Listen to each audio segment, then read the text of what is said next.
Friends எல்லாம் எப்படி இருக்கிறீங்க? நான் நல்லா இருக்கேன். இந்த வீடியோ எதை பற்றினா, நம்ம வாழவே கூடாது, அவங்க அதோடு அழிஞ்சு போகணும், இவங்கெல்லாம் வாழ்க்கையில் முன்னேறணுமா அப்படின்னு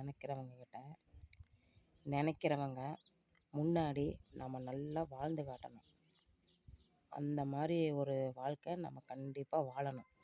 வாழ்க்கையில் எத்தனையோ கஷ்ட நஷ்டங்கள் எல்லாமே இருக்குது. சொத்து பத்து அத்தனை இழந்திருப்போம், வாங்கியிருப்போம், விற்றுருப்போம். அது எல்லாம் வாழ்க்கையில் சகஜம்தான். ஒன்றுமே இல்லாதவன் கூட நாளைக்கு கோபுரத்தில் போய் நிற்பான். கோபுரத்தில் இருக்கிறவன் கூட ஒன்றுமே இல்லாத இடத்துல வந்து நிற்பான். இதுக்கு உதாரணம் கொரோனா. பார்த்தீங்களா, எத்தனையோ சொத்து பத்து இருந்தது, எத்தனையோ இது இருந்தும் கூட எல்லோரும் சாப்பிட்ற அந்த லைனில் நின்றுதா நிறைய கோடீஸ்வரர்கள் சாப்பாடு வாங்கி சாப்பிட்டாங்க. அவங்க பணத்தை சாப்பிட்றது அது சாப்பிட முடியாது. அதனால் இதுக்கு ஒரு கதை உதாரணத்துக்கு சொல்கிறேங்க. ஒரு அம்மா அப்பா இருக்கிறாங்க. அவங்க அம்மா அப்பா பிள்ளைகளை பெற்று மட்டும் போட்டுருவாங்க. அந்த குழந்தைகளை வளர்த்த தெரியாது.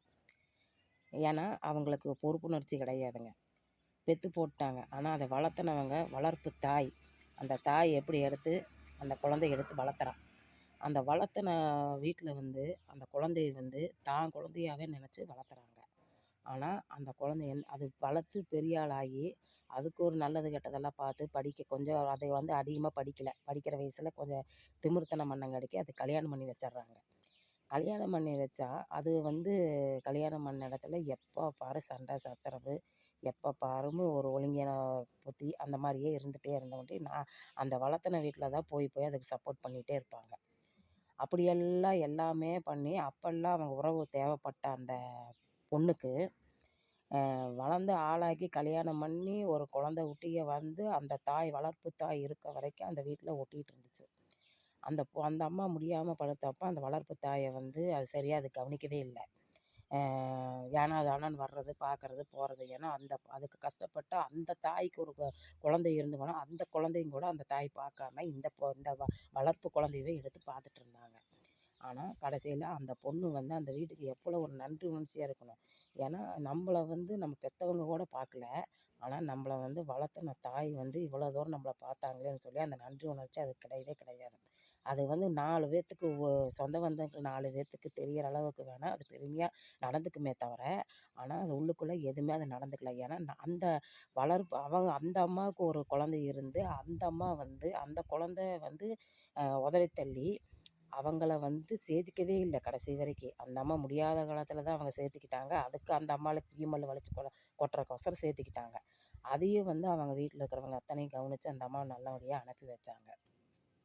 ஆனால் அந்த வளர்த்துறது என்ன பண்ணுறதுன்னா, அவங்க வீட்லேயே வளர்ந்து ஆளாகி கல்யாணம் பண்ணி எல்லாமே பார்த்து பேரன் பேத்தி எடுக்க வரைக்கும் எல்லாம் இருந்துட்டு, அது ஒரு ஸ்டேஜுக்கு வந்ததுக்கப்புறம் அந்த வீட்டில் இருக்கிற பொண்ணை பற்றியே தப்பாக வெளியே பேசுறது, அந்த பொண்ணை பற்றி நம்ம வீட்டில் ஏதோ ஒரு குறை இருந்தாலும் நம்ம வளர்த்திருக்கிறாங்க, அந்த வீட்டில் ஒரு பிடி சோறு சாப்பிட்ருக்குறோம், அந்த வீட்டில் நம்ம இருந்திருக்கிறோம். ஏன்னா அவங்க பார்த்து அது அவளை கொண்டு வரலைன்னா அந்த புள்ள அங்கே வளர்ந்துருக்காது. அவங்களும் இவங்க அப்பா அம்மா மாதிரி தண்ணி தெளிச்சு விட்ருந்தாங்கன்னா அந்த பிள்ளை இந்த அளவுக்கு ஒரு வாழ்க்கையை அமைச்சிருக்க முடியாது.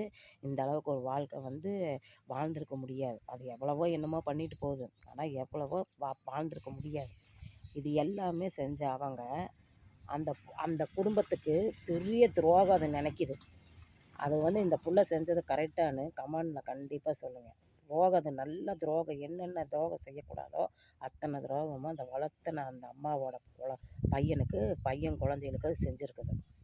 அப்போ இந்த பிள்ளைய மன்னிக்கலாமா மன்னிக்கக்கூடாதா நீங்களே சொல்லுங்கள். அப்போ எந்த அளவுக்கு அந்த அம்மா பார்த்துருப்பாங்க. கீழே ஒரு வேலை வெட்டிக்கு அனுப்புனது கிடையாது கல்யாணம் வரைக்கும். என்னங்க, ஒரு வேலை வெட்டிக்கு அனுப்புனது கிடையாது. நல்லா தான் குழந்தை மாதிரியே அதை கடைசி வரைக்கும் பார்த்தாங்க. அப்போ அதோட சுயநலம் எப்படிங்கிறது பாருங்கள். யார் வேணாலுமே அந்த குடும்பத்தை தப்பாக நினைக்கலாம். ஆனால் நீ அந்த வீட்டில் பிறந்த பொண்ணு மாதிரியே இருந்திருக்கிற. அப்போ அந்த குடும்பத்தை நம்ம தப்பாக நினைக்கலாமா? நினைக்கக்கூடாது. அப்போது நீங்கள் பண்ணது அந்த பொண்ணு பண்ணது கரெக்டா அப்படிங்கிறத நீங்கள் கமெண்டில் எழுதுங்க. ரெண்டாவது இந்த யூடியூப்பில் சொல்கிறாங்க பார்த்தீங்களா, இந்த யூடியூப் மூலமாக இந்த மாதிரி இந்த மாதிரி ஒரு குடும்ப கதையை எடுத்து நம்ம சொல்கிறோம் அப்படிங்கிறத நீங்கள் நினச்சிக்க வேண்டாம். இது ஒரு கதை. இந்த கதை நடந்த கதை. இந்த கதையை நான் இந்த யூடியூப்பில் சொல்கிறதுக்கு ரொம்ப நான் சந்தோஷப்படுறேன். இந்த வீடியோ பிடிச்சா லைக் பண்ணி, ஷேர் பண்ணி, சப்ஸ்கிரைப் பண்ணுங்கள். Thank you friends.